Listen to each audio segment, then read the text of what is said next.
The Vivo X200 Pro is finally in my hands. Ito yung smartphone that it's mix of fun and delights. For the past 2 years, Vivo has finally released a new X series smartphone. Now let's see how this beast can do. The design of this smartphone is very light and thin. Also, the design trend is still not new here since meron pa rin tayong big circular camera module. Also, very big yung bump ng camera dito. The glass is very curvy, which adds to comfort, plus it's smooth to the touch as it uses frosted armor glass. The frame is made out of alloy, adding cool to the touch and the rigidness of the phone. Plus, it is also slim. The smartphone feels durable and premium. Despite the slim size ng smartphone, na-manage pa ng battery to fit inside a slim phone, which is questionable. This houses a 6,000 mAh battery, which they managed to fit in sa isang slim phone, pero it was intended that way. The battery is called silicon carbon. It is still lithium ion, except na they changed the anode from graphite to silicon carbon, doubling its capacity while making the battery small. Hindi pa tayo nakatest kung gaano katagal malobat since this is a demo unit. The display is very vivid.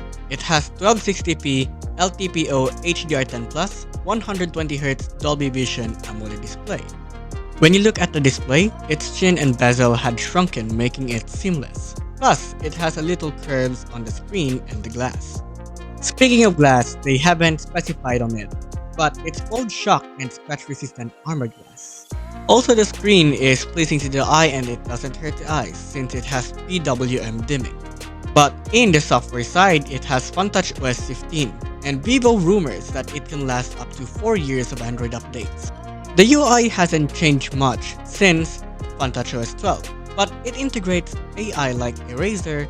The UI is still smooth and the customizations are still on top. The hardware side, it has speedy MediaTek Dimensity 9400, which is a powerful chip that can compete to Snapdragon 8 Elite. Also, it adds efficiency to the smartphones. Also, it has V3 Plus chip, which we're going to talk about that later. The main highlight of this smartphone is the cameras. The Vivo X series is well known for its camera department. Vivo has placed all camera technologies that smartphones doesn't. The shutter speed niya is hindi siya mabilis. As you can see, parang nag-process pa siya ng image, which is reasonable. Ang camera niya can reach up to 100 times zoom, which is quite amazing. The lens transition is smooth, but not there since medyo delay pa ng transition niya as I press the buttons. Yung 50 megapixel camera niya is not something you mess about because it delivers insanely good shots. The background blur, the contrast, the highlights, and the color is extremely godly. Now back to the V40. The highlights and contrast are bright. The focus is natural, however, as I zoom the image, the subject lacks a little of focus and it felt smoother. Now back to my face. The photo is absolutely cinematic with good background look.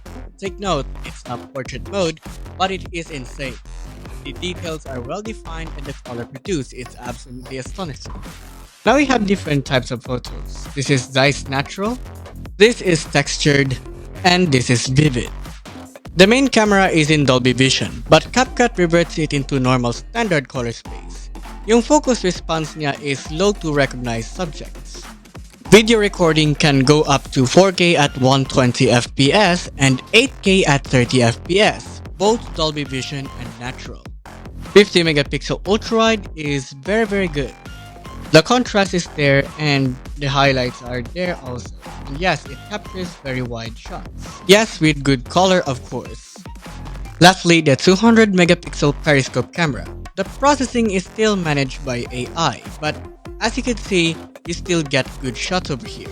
But this isn't about 100 times zoom capability. This is a true shot of the periscope camera. It is pretty breathtaking. Yung mata ko dito captures every significant amount of detail. Like how this close-up shot on my eye is just, I had no words to describe this, how amazing it was. I was quite pleased with the photos. Now let's look at them side by side. Now this is the normal shot of the phone. This is 10x. This is 15 or 20x. Now this is the normal landscape photo we have.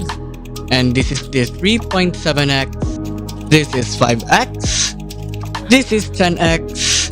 and the final 100x. Both 1080p and 4K can shift up to 20x zoom. This by far the smoothest transition of lenses.